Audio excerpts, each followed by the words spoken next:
Hello and welcome back everybody. In today's video, we are going to learn how can we update our Facebook app on our Android device. So if you want to use the latest version of Facebook, you may just head over and follow up this simple step for that.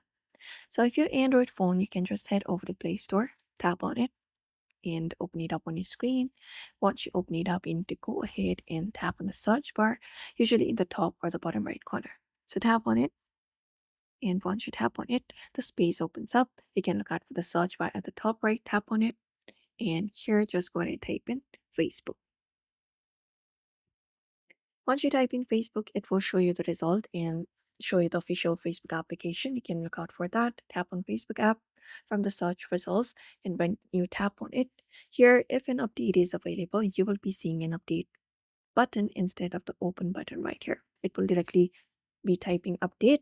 So I can just go ahead and tap on it and download it and install the latest version, and that should do it. If you do not want to do it manually, you can even enable automatic updates. So once you open up your Play Store, what you can do is you can tap on your profile icon or the menu icon in the top right corner, tap on it. And once you are here, you can go to settings from the option. And once you are on the settings, you can look out for network preferences or similar settings to find the option for automatic app updates.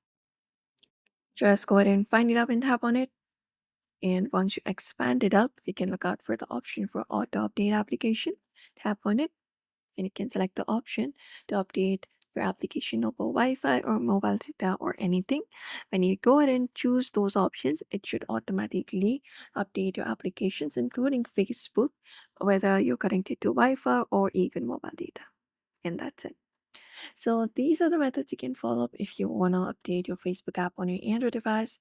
So do not forget to give this video a like and also subscribe for more tips and tutorials.